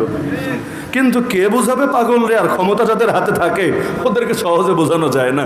দেখেন না হুজুররা কতভাবে বলে, নরমভাবে। আমরা নয়তো আমাদের গালিটালি দেয় মানুষ, আমরা উগ্রভাবে বলি, কঠোরভাবে বলি। কেন? অনেকে তো নরমভাবে বলে, কেঁদে কেঁদে বলে, কোনো বলাই তো কাজ হয় না। কিন্তু যখন পাবলিক চিন্তা করে সোজা আঙ্গুলে ঘি আর উঠবে না, আঙ্গুলটা বাঁকা করি, তখন দেখা যায় আর কিছু বলাও লাগে না, নিজেদের থেকে সব বুঝে ফেলে। এই যে যেই কয়টারে গ্রেফতার করেছে, কতগুলো রিমান্ডে গিয়ে বলে, আসলে আমরা ছাত্র আন্দোলনের পক্ষেই ছিলাম, আমাদের কোনো দোষ নাই, আমরা পুলিশকেও বলি না এগুলি করতে, আমরা তো দোয়া তুলসী পাতা। হ্যাঁ, আমাদের নেত্রীটা ভালো না, নেত্রীটাই সব আকাম কুকাম করেছে, আমরা আসলে তার সমর্থনে ছিলাম না। তো এত বড় সুফি সাহেব আগে কই ছিলা? আগে তুমি পদত্যাগ করতা, অবসর নিতা, প্রতিবাদ করতা, কিন্তু আঙ্গুল বাঁকা হওয়ার আগ পর্যন্ত মুখ দিয়ে কথা আসে না। তো নেতাদের বোঝানো একটু কঠিনই। এই যে অনেকগুলো নেতা যারা সারা দেশে বিভিন্ন জায়গায় কোরআনের মাহফিল বন্ধ করত, ছিল না? ছিল না? কিছু রাজনৈতিক নেতা, কিছু প্রশাসনিক নেতা, প্রশাসনের ভেতর থেকে কিছু লোক ঘুষ খেয়ে খেয়ে ভেতরটাকে এতটা কলঙ্কিত বানিয়ে ফেলেছিল, যদি শোনে মমতাজ আপা আসবে আসতে শুরু করে, যদি শোনে অমুক গায়ক গায়িকা আসবে খুশিতে মেতে ওঠে, যদি শোনে অমুক মাওলানা সাহেব আসবে বলে আমার জান যাবে, এই মাওলানারে ঢুকতে দেওয়া যাবে না নাসিরনগরে। নাই মনে হয়? নাই মনে হয়? আমারও হারে হারে অভিজ্ঞতা আছে, কিন্তু এখন কোথায় গিয়ে লুকিয়েছে? এই জিঞ্জিরা ঈদগাহ মাঠে কয়েকদিন আগে মাহফিল করলাম, ঢাকা কেরানীগঞ্জের জিঞ্জিরা ঈদগাহ মাঠ। এই মাঠে সে 2020-এর পর সম্ভবত 12 আগ থেকে মাহফিল সব বন্ধ করে রেখেছে। নেতায় এমনভাবে চাপ প্রয়োগ করেছে, প্রশাসনকে বলে রেখেছে মাহফিল হবে না, গান বাজনা হবে, আকাম কুকাম সব হবে, কোরআনের মাহফিল এই মাঠে হবে না। এমনকি এই বছর উদ্যোগ নিল খতমে নবুয়তের ব্যানারে মাহফিল করেই ছাড়বো, বক্তা দাওয়াত দেওয়া কনফার্ম। মধুপুরে পীর সাহেব, সাখাওয়াত রাজি সাহেব, জুনায়েদ হাবিব সাহেব, এরকম দেশের বড় বড় ফিগাররা, আমি অধমকেও দাওয়াত দিয়েছে। এখন যখন নেতা জানতে পেরেছে থানার মধ্যে ডাকিয়ে নিয়ে, মানে তারে শুধু গ্রেফতার করাটা বাকি রেখেছে, হয় জঙ্গিবাদী উগ্রবাদী হুজুরদেরকে আনবেন, কোনোভাবে মাহফিল হবে না, এই মাঠে তো হওয়ার প্রশ্নই আসে না। আর যদি করতে মনে হচ্ছে ওই চিপায় চাপায় কোনো মাঠ খুঁজে বের করেন, এই কেন্দ্রীয় ঈদগাহ ময়দানে হবে না। আল্লাহর কি কুদরত, 5 তারিখ যখন মাইর খাওয়া শুরু হলো, নেত্রীও যখন হেলিকপ্টারে চড়ে উড়ে উড়ে চলে গেল সব কর্মীদেরকে ভুলে, এবার ওই হুজুর নিজে শুনিয়েছে আমাকে, আমি ওই প্রশাসনিক নেতারে ফোন দিলাম, মাহফিল বন্ধ করবেন না, সময় তো চলে এসেছে, মাহফিল বন্ধ করবেন না। তিনি বলেন, আমারে বলেছে হুজুর কাটা গায়ে নুনের ছিটাটা না দিলেও পারতেন, এটা বলে ফোনটা কেটে আস্তে করে ভেগেছে। আল্লাহর কি কুদরত, ওই থানায় পাবলিক আগুনে জ্বালিয়েছে, তো যেমন বাংলাদেশে অনেক থানা জ্বালিয়েছে, আখেরে হুজুরই হেফাজত করেছে। ওই হুজুরের এক দোস্ত থানা মসজিদের ইমাম সাহেব গিয়ে থানার সামনে এভাবে বুক পেতে দাঁড়িয়েছে যে অন্তত আমার ইজ্জত রক্ষার্থে থানায় আপনারা হাত দিয়েন না, আগুন লাগায়েন না। হ্যাঁ, আপনাদের ক্ষোভ যাদের উপর ছিল সবগুলো পালিয়েছে, পারলে ওগুলোর সাইজ করেন, কিন্তু আপনারা থানায় আগুন লাগানোর কাজটা করবেন না। আলহামদুলিল্লাহ, ইমামের প্রতি সম্মানার্থে, আলেমের প্রতি সম্মানার্থে তাদেরকে হেফাজত করেছে। কিন্তু নেমক হারামগুলো অনেক সময় মনে রাখে না, দেখা যাবে ক্ষমতা পেলে ওই ইমামরা আবার সাইজ করতে শুরু করেছে। তাহলে ইব্রাহিম আলাইহিস সালাম দলিল দিলেন, সুন্দর দলিল। যদি মনটা বাঁকা না থাকতো মানার জন্য যথেষ্ট ছিল, লেকিন মনটা তো বাঁকা। এই অনেকে এই যে রবিউল আউয়াল মাসে বিভিন্ন দলিল দেয়, যেমন ধরেন ঈদ শব্দের ব্যবহার নিয়ে একটা দলিল। ঈদ আমরা বলবো ঈদ দুইটা, আমরা বলি নাই, বলেছেন মুহাম্মাদুর রাসূলুল্লাহ সাল্লাল্লাহু আলাইহি সাল্লাম। সই হাদিসে আছে, উম্মত তোমাদেরকে আল্লাহ দুইটা ঈদ দিয়েছেন এই মদিনার ইহুদিদের ঈদের বিকল্প হিসাবে। ওদের ঈদ তোমাদের ঈদ না, তোমাদের ঈদ বিকল্প দুইটা। কোন দুইটা? একটার নাম ঈদুল ফিতর আর একটা ঈদুল আজহা। এটা আল্লাহর দেওয়া হাদিয়া। এজন্য এই দুই দিন কেউ আনন্দ না করলে পাপী হবে। যে আমি ঈদের দিন রোজা রাখবো, কোনো খুচুরি করবো না, মজা টজা খাবো না, গুনাহ হবে। কারণ এটা আল্লাহর হাদিয়া, আল্লাহর মেহমানদারি। আল্লাহর মেহমানদারি গ্রহণ না করার তুই কে? এমনকি কোরবানির গোশত পুরোটা দান করে দেওয়া ভালো না কিছু অংশ খাওয়া ভালো? কেন? এটা আল্লাহর হাদিয়া, আল্লাহর মেহমানদারি, তুই খাবি না কেন? অতীতে এক জামানা কোরবানির গোশত নসিবে জুটতো না, আগুন এসে পুড়িয়ে নিয়ে যেত, ঘটনা আপনারা জানেন। আল্লাহ হাদিয়া দিয়েছেন, খাবি না কোন দুঃখে? তাহলে আল্লাহ হাদিয়া দিলেন কয়টা ঈদ? এখন বাংলাদেশে হয়েছে 5টা ঈদ, জানেন না? পাঁচকল্লি টুপি, ইসলামের 5 স্তম্ভ, এরকম ঈদও বানিয়েছে 5টা। বলবে হুজুর হাতে আঙ্গুল কয়টা? 5টা। ইসলামের বুনিয়াদ কয়টা? 5টা। আপনাদের মাথায় টুপিতে করলে কয়টা? 5টা। তাহলে ঈদ কেন থাকবে 2টা? ঈদও বানিয়েছে 5টা। 2টা তো চেনেনি আপনারা। 3 নাম্বারটা এই যে কয়েকদিন পর আসবে। 4 নাম্বারটা রজব মাসে আসবে, 27শে রজব, ঈদে মেরাজুন নবী। এই 4টা আমরা বহু আগ থেকে দেখে আসছি। এই বছর মানে গত বছর হিজরি হিসাবে গত বছর, আর ইংলিশ হিসাবে এই বছরই 18 জিলহজ ঢাকায় নতুনের একটা ঈদ আমদানি হয়েছে, যেটা মেড ইন ইরান, এখন বাংলাদেশে ইম্পোর্ট করা হয়েছে। এটার নাম হয়তো নাসিরনগরের অনেকে শোনে নাই, আমি নামটা শুনিয়ে যাচ্ছি। এবছর পত্রপত্রিকায় বেশ লেখালেখি হয়েছে। নাম হলো ঈদে গাদিরে খুম। কি নাম? ঈদে গাদিরে খুম। শব্দটা একটু কঠিন, আর সংক্ষেপে বলে ঈদে খুম। ঈদে খুম বা ঈদে গাদিরে খুম। গাদিরে খুম মূলত একটা জায়গা। ও জায়গায় গিয়ে আল্লাহ নবী একটা হাদিস বলেছিলেন আহলে বাইতের ব্যাপারে। এটাকে নিয়ে আলাদা দিবস বানিয়েছে। কেন? এই দিনে ওসমান রাদিয়াল্লাহু আনহুকে শহীদ করা হয়েছে। ওরা ওসমানকে গালি দেয়, নামও শুনতে পারে না। তো এই দিন ভুলেও যাতে কেউ ওসমানকে স্মরণে না আনে, শোক পালন না করে, এজন্য এই দিন উৎসব বানিয়ে নিয়েছে। সেটা একটা হাদিসকে কেন্দ্র করে। হাদিস তো নবী কত বলেছেন, ওগুলোকে ঈদ বানায় নাই, এটাকে ঈদ বানিয়েছে, নাম দিয়েছে ঈদে গাদিরে খুম। আমার বড় মজা লেগেছে, আমাদের দেশের সবাই তো আপত্তি করেছে, আমরা আপত্তি করেছি। এর মধ্যে যারা 4 ঈদ পালন করতো আগ থেকে, বা 3 ঈদ করতো অন্তত পক্ষে, এরা যখন বলেছে কি রে এই নতুন ঈদ আসলো কোত্থেকে, এমন এক জবাব দিয়েছে, শুনে হাসতে হাসতে বেহুশ হওয়ার অবস্থা। জবাব দিয়েছে কেউ পাবে আর কেউ পাবে না, তা হবে না, তা হবে না। ঈদ 2টা ছিল ঠিক আছে, তোরা বানায়া 4টা করে ছেড়েছিস, ভালো কথা। তো তোরা বানাতে পারলে আমরা কেন বানাতে পারবো না? তোমরা যেই যুক্তিতে 2টা বাড়িয়েছো, আমরা ওই যুক্তিতে আরেকটা বাড়িয়ে দিয়েছি। তোমাদের যুক্তি হলো যে 2টা হলো শরীয়তের অর্থে আর 2টা হলো শাব্দিক অর্থে, ডিকশনারি অর্থে। সকল ঈদের সেরা ঈদ মানে সকল খুশির সেরা খুশি আমার নবীর আগমন। তা আমরা শাব্দিক অর্থে যে এখানে ঈদ মানে আসলে ওই ঈদ না, ঈদ মানে আনন্দ, ঈদ মানে হাসি, ঈদ মানে খুশি, এই অর্থে বানিয়েছি। আমি চিন্তা করলাম এভাবে যদি বাড়ানো শুরু হয় তাহলে 5টা কেন, 50টাও তো থামবে না, 365টা হবে। বছরের কোন দিনটা বাকি থাকবে? যার যেদিন জন্ম ওটারও এক একটা করে ঈদ বানিয়ে নিবে, আর বলবে কেউ পাবে আর কেউ পাবে না, তা হবে না, তা হবে না। তুই বানাতে পারলে আমি কেন বানাতে পারবো না? তাহলে এ কারণে আমরা ইসলামের লাইনে কঠোর। ইসলামের শব্দ যেখানে মনে চায় ব্যবহার করা যাবে না। নবী মানি সংবাদদাতা। নবী মানে কি? নবী মানে কি? কোন পাগল যদি এখন সংবাদদাতা যারা আছে, মনে করেন খবর পড়ে টিভিতে বা সাংবাদিক পত্রপত্রিকায় লেখালেখি করে বিভিন্ন সংবাদ জানায় আমাদেরকে, কোন পাগল যদি ওদেরকে নবী বলে দাবি করে, মোল্লা মৌলবী লাগবে না, সাধারণ মানুষই পিটি আর হাড্ডি গুড্ডি ভাঙিয়ে ফেলবে। রাসূল মানি হলো বার্তা বাহক, বার্তা যিনি বহন করে নিয়ে যান। তাহলে পিয়ন আছে না, পিয়নের কাজ কি? বার্তা, চিঠি বহন করে নিয়ে যাওয়া। এখন কোন মাথামোটা যদি রাসূল বলে এই পিয়নদেরকে সম্বোধন করে, ওই আমাদের রাসূল ইত্যাদি শব্দ বলে, আরে হুজুর লাগবে না, সাধারণ মানুষই পিটিয়ে আর হাড্ডি গুড্ডি সব ভেঙে ফেলবে। কেন? কারণ তারা জানে ডিকশনারি দিয়ে ইসলাম চলে না, কোরআন হাদিসের অর্থ দিয়ে ইসলাম চলে। সালাত মানে দোয়া, কিন্তু কেউ যদি নামাজ না পড়ে সারাদিন দোয়া করে, ওরে জীবনেও মুসল্লি বলবো না। যাকাত মানে লম্বা হওয়া, বৃদ্ধি পাওয়া। আরে কেউ যদি পয়সা না দেয় আল্লাহর পথে আর সাইজে খালি লম্বা হয়, যেমন পিচ্ছি ছেলেরা আগামীর দিনে লম্বা হবে, কোন পাগলও বলবে না এরা যাকাত দিয়েছে। সিয়াম মানে বিরত থাকা। কিসের থেকে বিরত থাকা? যে রমজানের দিনে, রোজার দিনে 3 জিনিস থেকে, একেবারে সেই সুবহে সাদিক থেকে সূর্যাস্ত পর্যন্ত বিরত থাকা। এখন কেউ রাতের বেলা ভোট দেওয়া থেকে বিরত থাকলো আর বলল আমি তো সিয়াম পালন করেছি। পাবলিক মানবে, কারণ জানে শাব্দিক অর্থ দিয়ে চলে না। জিহাদ মানে চেষ্টা করা, সংগ্রাম করা, সাধনা করা। তো কেউ যদি চেষ্টা সংগ্রাম সাধনা করে, আল্লাহর পথে লড়াই না করে, ওরে মুজাহিদ বলবে। ওই অর্থে মানলে নাসিরনগরে সবাই মুজাহিদ, কারণ সবাই চেষ্টা মেহনত করে, সবাই সংগ্রাম করে, সবাই সাধনা করে। যারা ভ্যান চালায় ওরা ছোট মুজাহিদ, যারা মাঠে কাজ করে ওরা আরেক ধাপ বড় মুজাহিদ। যে যত বেশি কষ্ট করে সে তত বড় মুজাহিদ। মানবেন এই ফতোয়া? বলবে না, শাব্দিক অর্থ দিয়ে চলবে না। তো শাব্দিক অর্থ দিয়ে যদি ওগুলো না চলে, শাব্দিক অর্থ দিয়ে যেটারে মনে চায় সেটার ঈদ নামেও চালানো যাবে না। কে কষ্ট পাচ্ছেন নাকি আপনারা? তো ইব্রাহিম আলাইহিস সালামের আদর্শ ছিল কি? যে যত কষ্ট হোক, যত আঘাত আসুক, হকের কথা ছাড়া যাবে না। যুক্তি দিলেন, যুক্তি খণ্ডন করলো। এবার এমন একটা যুক্তি দিলেন, নমরুদের বাপেরও ক্ষমতা নেই খণ্ডন করবে। বললেন আমার রব তিনি, যিনি পূর্ব দিক থেকে সূর্য উঠান, পশ্চিম দিক থেকে নিয়ে ডুবান।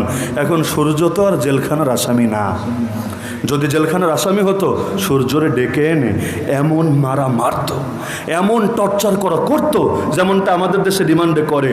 লাস্টে সূর্য বলতো স্যার আমারে ছাইরা দেন, কি স্বীকার করা লাগবে আর কি করা লাগবে খালি বইলা দেন। বলতো আগামীকাল সাবধান, পশ্চিম দিক থেকে উঠবি। অবশেষে দেখা যেত সূর্য পশ্চিম দিক থেকে উঠেছে। এই বাংলার জমিনে কত সাধারণ মানুষকে, কত আলেম ওলামাকে জঙ্গি বানানো হয়েছে। মেরে মেরে মেরে মেরে তাদের মুখ থেকে মিথ্যা স্বীকারোক্তি বের করে ভয় দেখানো হয়েছে, হয়তো স্বীকার করবি তুই জঙ্গি, না হলে ক্রস ফায়ার খাবি। এরপর নির্যাতন করে করে আমরা এমন মানুষও কারাগারে দেখেছি হাতের নখ একটাও নাই। এমন একটা ছেলেকে আমি দেখেছি, তার পায়ের একদিক থেকে ঢিল মেশিন ঢুকানো হয়েছে, আর একদিক থেকে বের করা হয়েছে, দাগ আজও স্পষ্ট আছে। এমন একটা ছেলেকে দেখেছি হাঁটুটা এমনভাবে ভেঙেছে, তাকে বসিয়েছে এক চেয়ারে, পা রেখেছে আরেক চেয়ারে, এরপর পাড়া দিয়েছে হাঁটুর উপর ফুল শক্তি দিয়ে, একেবারে হাঁটুটা উল্টা দিকে ফোল্ড হয়ে গিয়েছে, জীবনের তরে অচল হয়ে গিয়েছে। কেন মারে এভাবে? আরে রিমান্ডে এজন্য মারে না ভেতরে অনেক রাগ আছে, বরং এজন্য মুখ দিয়ে স্বীকার করাতে হবে। স্বীকার যত স্বীকার করাবে তত তত তত পাওয়া যাবে। তাহলে এই যে কষ্টগুলো করা হয়েছে, এগুলো আজকের তরিকা না, ফেরাউনের তরিকা, নমরুদের তরিকা। তো নমরুদ যদি পারতো সূর্যরে পিটা এই কাজই করাতো। তো সূর্য তো আর জেলখানার কয়েদি না, এখানে মাস্তানি চলে না। আস্তে করে চুপ হয়ে গেল।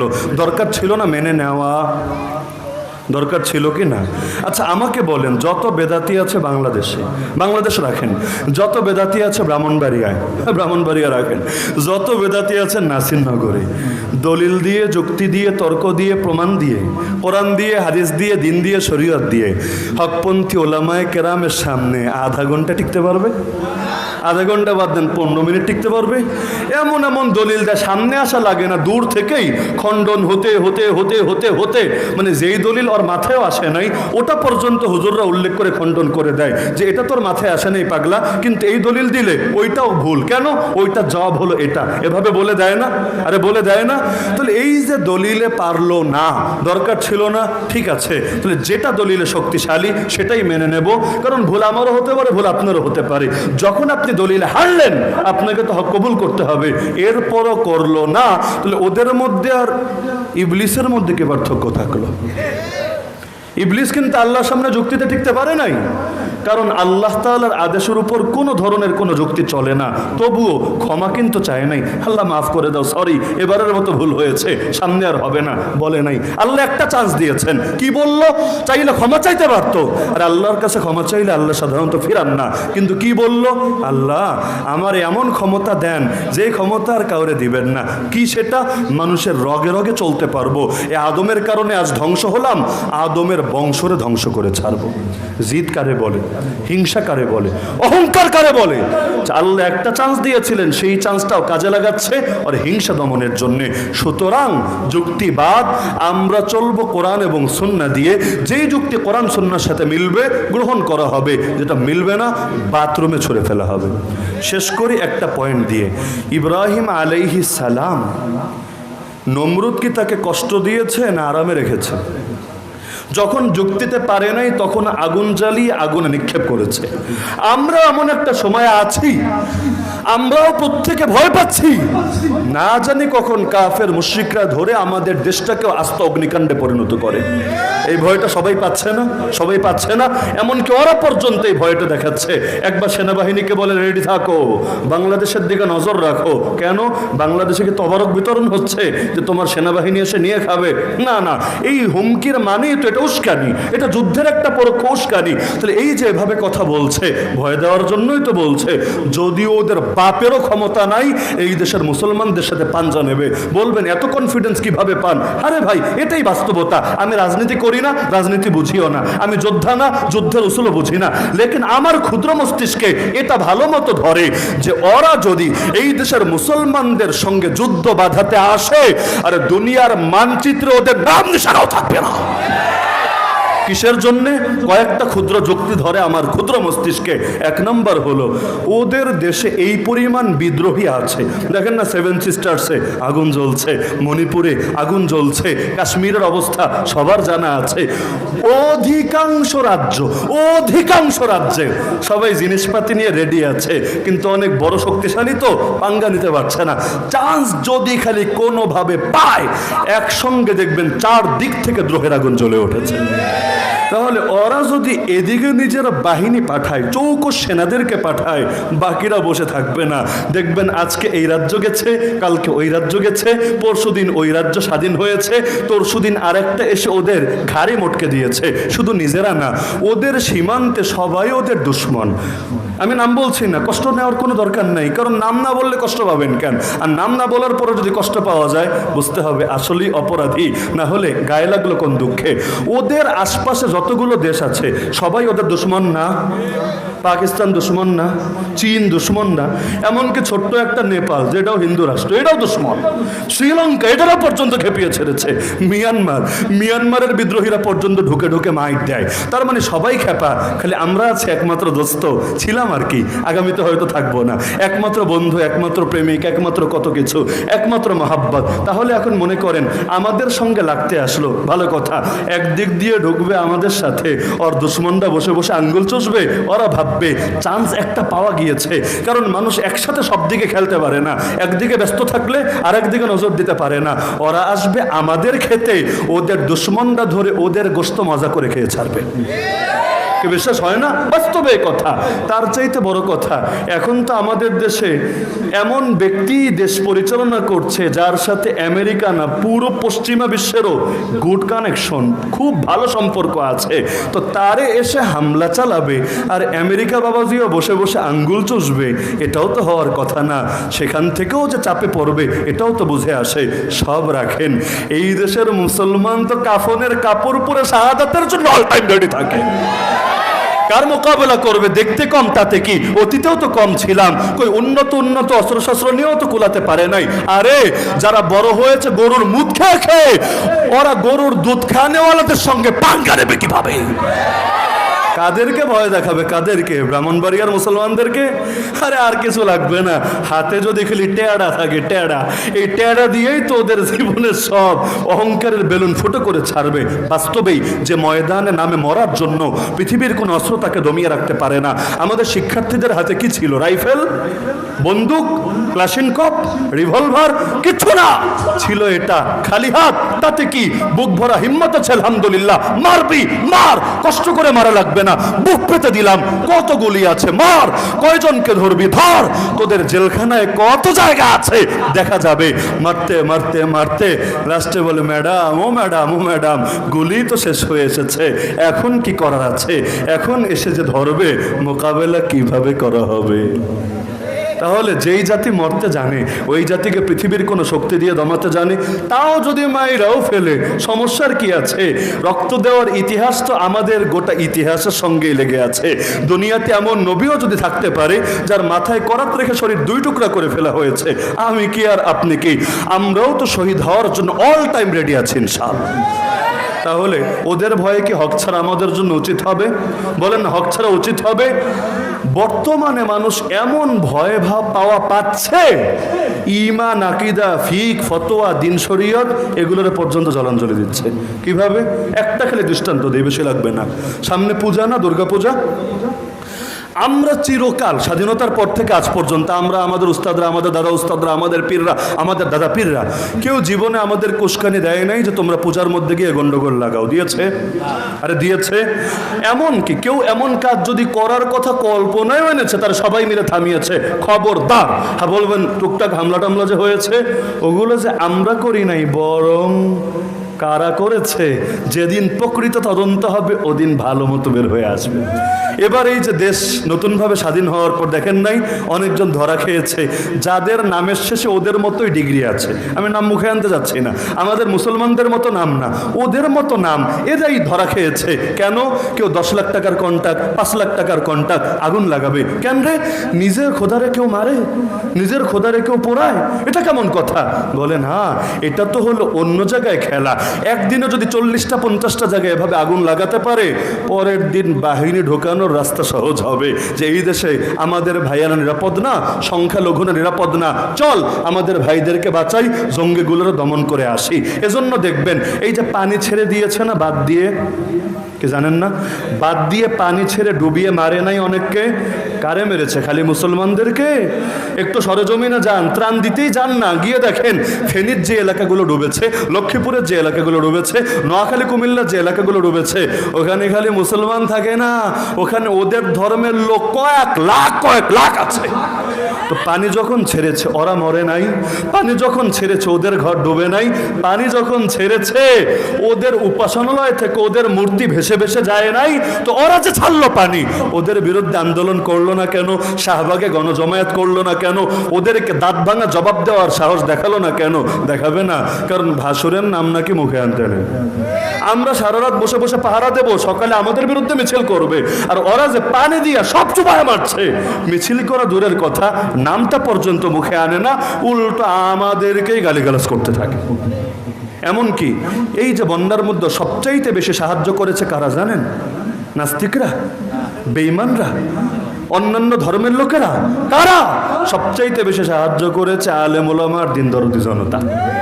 এই যে আসুন্নাহ ট্রাস্ট একাই যা দিয়েছে, এটা তো ইতিহাস হয়ে থাকবে ইনশাআল্লাহ, যতদিন পর্যন্ত বাংলাদেশের নাম থাকবে।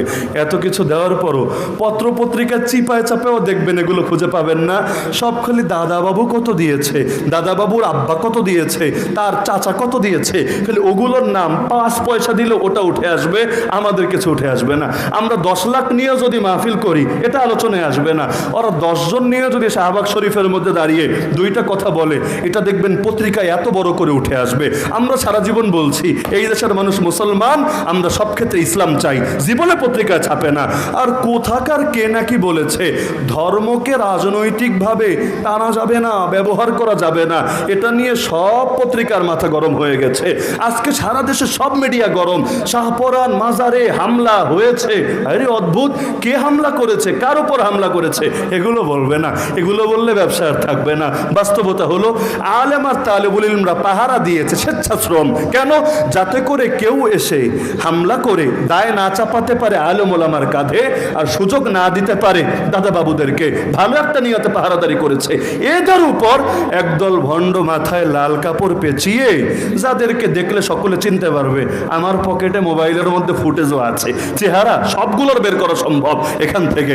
তো এদেরকে দিয়ে গভীর রাতে, রাত 3টার দিকে, রাত 1টা আমি নিজেও গিয়েছিলাম দেখতে, রাত 3টার দিকে এদেরকে দিয়ে হামলা চালিয়েছে যখন সকলে কম। তো হামলা করলো ওরা, মাইর খেলো কারা?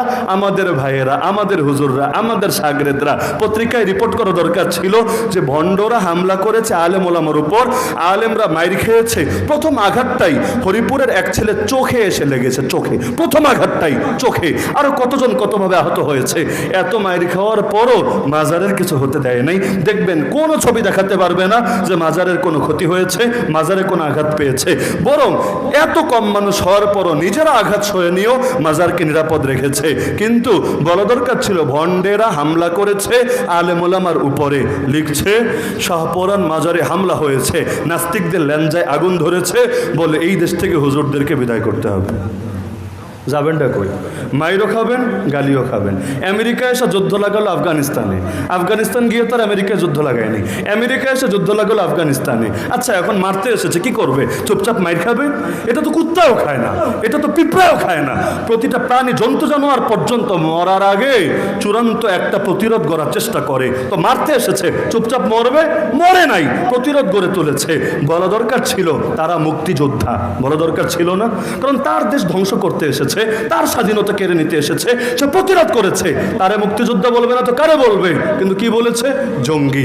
আমেরিকা মারে তাও সে সন্ত্রাসী না, ওরা মাইর খায় তাও ওরা জঙ্গি, এই ট্যাগই ওদের থেকে যায় না। বাংলায় বলে জোর যার, জোর যা মুল্লুক তার। তো সামনে দুর্গাপূজা, এটা অবশ্যই ঠিক। এই দুর্গাপূজাকে কেন্দ্র করেও সতর্ক থাকা লাগবেই লাগবে, নাহলে কখন কে কি ঘটিয়ে দায় চাপায় জাতির কাঁধে এটা আল্লাহ ভালো জানে। লেকিন দুর্গাপূজা উপলক্ষে পূজা পাহারা দেওয়ার দায়িত্ব আমার হুজুরদের, আমার পিসাবদের, আপনাদের, কাদের? রাষ্ট্রের বাহিনীগুলোর, পুলিশের না? আরও এরকম যত আইন শৃঙ্খলা বাহিনী আছে তাদের না? যদি বলেন তাদের না, তো বেতন দেন কেন? বেতন তো সরকার দেয় না, বেতন আপনারা দেন। করের টাকা কোত্থেকে আসে? আসমান থেকে আসে? জমিন থেকে আসে? আপনি দেন, আপনারা দেন, সবাই মিলে দেন। কেন? তোমরা নিরাপত্তা দিবা। তাহলে নিরাপত্তা দেওয়ার দায়িত্ব কি জনগণের না পুলিশের? যদি বলেন জনগণের, তাহলে ওই পুলিশ বাদ দিয়ে জনগণেরই পুলিশ বানায় দাও, মাদ্রাসা ছেলেদেরই পুলিশ বানায় দাও, যাদেরকে কাজে নিয়োগ দিতে চাও এদেরকেই পুলিশ বানায় দাও। খুব ভালো পারবে, কোনো সন্দেহ নাই, খুব ভালো পারবে। লেকিন বেতনও দিবা না, চাকরিও দিবা না, খোটা দিবা কাটমোল্লা বলে। তাহলে এদেরকে ডাকো কেন? ওদেরকে দিয়ে কাজ করাও। যদি না করাতে পারো, এটা তোমার ব্যর্থতা, তোমার কলঙ্ক যে তোমার লোককে তুমি কথা শোনাতে পারো না। তো কেমন মুরব্বী তুমি যে তোমার লোকে তোমার কথা মানে না? আফসোসের বিষয় না? বলেন আফসোসের বিষয় না? তো যখন দেশ স্বাধীন হয়েছে, অনেকদিন পর্যন্ত আমাদের হুজুররা মন্দির পাহারা দিয়েছে, আমরাও এটাকে সমর্থন করেছি, এর পক্ষে বলেছি। কেন জানেন? তখন দেশে পুলিশ ছিল না। বলবেন তো পুলিশ ছিল নাকি মঙ্গল গ্রহে চলে গিয়েছিল? না, মঙ্গল গ্রহে যায় নাই। অনেকে ভয়ে ঘর বাড়িতে লুকিয়েছিল, ফাংশন করছিল না, থানাগুলো খালি ছিল, অনেক থানা পর্যন্ত আগুন দিয়ে জ্বালিয়ে দিয়েছিল। তো পুলিশ যদি না থাকে, আর্মির তো আর কাজ না এগুলো, সব কিছু এগুলোকে আর্মির কাজ। আর্মির কাজ যুদ্ধ করবে, আর্মির কাজ শত্রু হামলা প্রতিরোধ করবে, এই ট্রাফিক সামলানো, এই বিভিন্ন জায়গায় পাহারা টাহারা দেওয়া, এগুলোকে আর্মির কাজ না? তারপরও করেছে, কিন্তু এরা কতটুকু করবে? তো সবাই মিলে চেষ্টা করেছে না সেফটি দেওয়ার? আপনারা করেন নাই? আরে আপনারা করেন নাই? মাদ্রাসা ছাত্র হুজুররা করে নাই? ইসলামী দলগুলো করে নাই? সারা দুনিয়া এটার প্রশংসা করেছে। কেন? পুলিশ নাই, তবুও বাংলাদেশে সন্ত্রাস হচ্ছে না, বরং এই দেশের জনগণ নিজেরাই আইন শৃঙ্খলা রক্ষার দায়িত্ব তুলে নিয়েছে। কিন্তু এখন কি ওই সমস্যা আছে? এখন কি পুলিশ ডিউটিতে ফেরে নাই? বলে না ডিউটিতে ফেরে নাই? তাহলে এখন কি বাকি সারা জীবন দারোয়ান হয়ে আমাদেরকে কাটাতে হবে? আমাদেরকে কাজ নাই, আমাদেরকে খেয়ে পড়ে কোনো কাজ নাই। মাদ্রাসা ছেলেদেরকে আমরা বলি তাহাজ্জুদে ওঠার দরকার নেই যদি ক্লাসে ঘুম আসে, আউয়াবিনা পড়ার দরকার নেই যদি তোমার তাকরার থাকে, যদি তোমার সবক হিফজ করার কাজ থাকে, চাষ তোমার পড়ার দরকার নাই। এর চাইতে গুরুত্বপূর্ণ হবে দর্শে নিয়মিত তোমার জন্য সময় দেওয়া, জিকির করবা, মুরাকাবা করবা। এটার চাইতে তোমার জন্য গুরুত্বপূর্ণ সবকিয়াত করবা, মুতালা করবা। তো মাদ্রাসার ছাত্রদেরকে আমরা নফল কাজগুলো থেকে পর্যন্ত অনেক ক্ষেত্রে আমরা এটাতে বেশি সময় না দিয়ে মূল পড়ালেখায় বেশি ফোকাস করতে বলি। তার মানে তাদের প্রতিটা মুহূর্ত কত দামি। মাদ্রাসায় আসরের পরে যান, দেখবেন তাও পড়াশোনা করছে, করছে, তাহাজ্জুদের সময় যান দেখবেন তাও পড়াশোনা করছে। বড় মাদ্রাসাগুলো এমন 24 ঘন্টার 1 সেকেন্ডও খালি হয় না যেই সময় কেউ না কেউ পড়াশোনা করছে। তাহলে এগুলো কি মাদ্রাসার ছেলেদের কাজ না ওদের কাজ? বলেন না কাদের কাজ? তা আমার অনুরোধ থাকবে এই দেশে সকলে মিলে ইনশাআল্লাহ আমরা এই দেশকে, এই দেশে দিনকে, এই দেশে ইসলামকে হেফাজত করব বাতিলের যে কোনো প্রকার আঘাত এবং আক্রমণ থেকে। তবে সব কাজ নিজের গিয়ে করা লাগবে না, বরং যেটা নিজের করা সেটা নিজের করবে, যেটা নিজের করার না চাপ দিয়ে বা বুঝিয়ে যার যেটা দায়িত্ব তাকে দিয়ে সেটা করাবে। না হলে আপনি পাহারা দিতে যাবেন, উদাহরণ দেয় আর কি, মনে করেন দুর্গাপূজা আসছে, আপনারা ভাবলেন যে আমরা 10 জন মাদ্রাসা ছাত্র গিয়ে পাহারা দিই, ভালো কথা, পাহারা দিতে শুরু করলেন। ওখানে যখন গান হবে কানের মধ্যে কি ঢোকাবেন? এই যে গানের আওয়াজগুলো কান দিয়ে ঢুকবে, অন্তরে প্রভাব পড়বে না? কেমন প্রভাব পড়বে? আর এই বর্ণনা কে না শুনেছে যে গান অন্তরে মুনাফিকি পয়দা করে? তো যতক্ষণ গান শুনবে অন্তরে মুনাফিকি আসবে। আর ঢোল তবলায় বিটগুলোই এমন, দেখবেন এগুলো শুনলে ভেতরে কেমন কেমন জানি করতে থাকে। আর একবার যে গানের মজা পাবে, কোরআনের মজা, ইবাদতের মজা যাবে তার অন্তর থেকে হারিয়ে। 2 নম্বরে সেখানে যে মেয়েরা আসবে বোরকা পরে, হিজাব পরে, নেকাব পরে আসবে, আসবে নাকি খোলামেলা আসবে? খোলামেলা মানে সব দেখা যাবে তা না, তো যতটুকুই দেখা যাবে এটা দেখা হালাল হবে, হালাল হবে, হারাম হবে, প্রতিটা বদনজর হবে, জিনার গুণ আমল নামায় লেখা হবে। 3 নম্বর, যখন নাচানাচি হবে বা কেউ নেশা টেশা করবে ওই সময় কি করবে? দেখা গেল তাদের উপর কেউ এসে আক্রমণ চালিয়ে বসলো, কি করবে? যদি প্রতিরোধ করতে যায় তাও গালি খাবে জঙ্গি বলে, আবার যদি চুপচাপ মাইর খায় তাহলে তার চিকিৎসার খরচ, তার ব্যয়ভার কে বহন করবে? সে তো পুলিশ না যে এদেরকে ধরে ধরে থানায় চালান দিবে, সম্ভব না। তাহলে এটা কোনো সমাধানই না, বরঞ্চ এটা ঈমানকে হুমকিতে ফেলবে। আর পাপ করা যেমন জায়েজ নাই, পাপের সহযোগী হওয়া জায়েজ নাই। পতিতালয় পাহারা দেওয়া জায়েজ আছে, সিনেমা হল পাহারা দেওয়া জায়েজ আছে, কাদিয়ানীদের আস্তানা পাহারা দেওয়া জায়েজ আছে, হিজবুত তাওহীদের আখড়া পাহারা দেওয়া জায়েজ আছে। হ্যাঁ, ক্ষেত্র বিশেষ যেখানে মন্দির পাহারা দেওয়া হয়েছে সেটা মূর্তির প্রতি শ্রদ্ধার জন্য না, নিজেদেরকে ওদের মায়ের থেকে, ওদের ঝামেলা থেকে বাঁচানোর জন্য। কিন্তু ওই কারণ যেহেতু চলে গিয়েছে, এখন আগ বেড়ে এই ক্ষেত্রে নিজের আগ্রহ দেখানোর মানে ওই শিরিকের মহব্বত মনে হয় আমাদের দিলেও ঢুকেছে। নিজে করব না, তবে যারা করবে তাদেরকে সহযোগিতা করব। এটা কিছুতেই ইসলামের আদর্শের সাথে যায় না, মিল্লাত ইব্রাহিমের সাথে যায় না, আল্লাহ নবী রাসূল এবং তার সাহাবীদের সাথে যায় না। এমনকি যে বেদাতিরা 12 তারিখ কি করে? কিছু করে না? ওয়েলকাম ওয়েলকাম ইয়া রাসূলুল্লাহ, এই যে শোডাউন দেয়, এই যে জশ্নে জুলুসের নামে যা করে, আরে ইমামরা লিখে গিয়েছেন, ফতোয়ার কিতাবের মধ্যে আছে, এগুলোতে তোমরা শরীক হবা না, দূরে থাকবা। ওমর রাদিয়াল্লাহু আনহু তার জামানায় মানুষকে ফরমান দিয়ে দিয়েছিলেন যে বিধর্মীরা যখন তাদের কোন উৎসব করে, শোভাযাত্রা করে, তোমরা দূরে থাকবা, কারণ ওদের উপর আল্লাহর গজব যদি নাজিল হয় তোমার উপরও সেই গজব এসে পড়বে। সব গজব দেখা যায় না, কিছু গজবের দ্বারা ভেতরে ক্ষতি হতে থাকে। তো বেদাতির উপর আল্লাহর রহমত নাজিল হয় না, আল্লাহর গজব নাজিল হয়। তো কেউ যদি তামাশা দেখার জন্য যায় এতেও আশঙ্কা আছে তার ক্ষতি হবে। কেন? ওর দ্বারা ওদের সংখ্যা কিন্তু বেশি দেখা যাচ্ছে।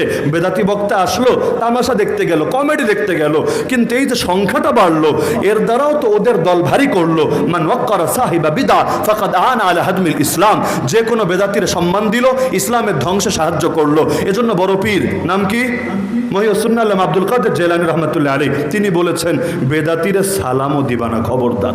12টা আদেশ দিয়েছেন তিনি মুরিদদের, এর মধ্যে একটা হলো বেদাতিরে সালামও দিবানা, খবরদার। কারণ তোমার সালামের দ্বারাও মানুষ ভুল বার্তা পাবে, মানুষ ভাববে বড় হুজুর, আসলে বড় হুজুর না, বড় ঈমান চোর। তো তুমি তার সম্মান দিলে মানুষ এর দ্বারা ফিতনায় পড়বে। তো সুতরাং কথা দীর্ঘ করছে না, আমার অত্যন্ত মহব্বত এবং শ্রদ্ধার ব্যক্তিত্ব ওলি ইবনে ওলি শেখ ওলিউর রহমান শেখ বরুন হাফিজাহুল্লাহ, তিনি চলে এসেছেন। কিন্তু যে মূল বার্তাটা আমি শুরু করেছিলাম যে নবীর পথ মানে সাহাবীদের পথ, আর নবী আর সাহাবীদের পথকে কোরআন এক শব্দে বলা হয়েছে মিল্লাত ইব্রাহিম, ইব্রাহিমের আদর্শ। কারণ ইব্রাহিম আলাইহিস সালামের উপর বড় কোরবানি গিয়েছে, কিন্তু প্রতিটা কোরবানিতে নিজেকে আগুনে পর্যন্ত নিক্ষিপ্ত হওয়াকে মেনে নিয়েছে, কিন্তু দ্বীনের লাইনে আপোষ করাকে এক মুহূর্তের জন্য পর্যন্ত মানে নাই। তো নবীর সাহাবীরা জান দিয়েছে, ঈমান দিতে কিন্তু রাজি হয় নাই। মুসাইলিমা কাযযাবের সামনে গিয়ে জান দিয়েছে। এমনকি মুশরিক নেতারা বলতে চেয়েছে বলাতে চেয়েছে তুই বল যে তোরে না মেরে মোহাম্মদ রে শলিতে চড়িয়ে মারবো, খুশি? বলে আরে আমি তো এতেও খুশি না যে আমি আমার ফ্যামিলির মধ্যে মদিনায় আরামে থাকবো আর আমার নবীর পায়ে কাঁটা বিদ্ধ হবে। তো নবীর সাহাবীরা যেমন ছিলেন আপোষহীন, আমরাও ইনশাআল্লাহ হকের ব্যাপারে হব নাকি আপোষকামী? আপোষহীন। জান যাবে, ঈমান যাবে না, এক আল্লাহ ছাড়া কারো সামনে এই কপাল নত হবে না। আল্লাহ তাআলা আমাদের সবাইকে তৌফিক দান করুন, জীবনের প্রতিটা ক্ষেত্রে সাহাবায়ে কেরামের আদর্শ অনুসরণের তৌফিক দান করুন। আমিন। ওয়া আখিরু দাওয়ানা আলহামদুলিল্লাহি রাব্বিল আলামিন।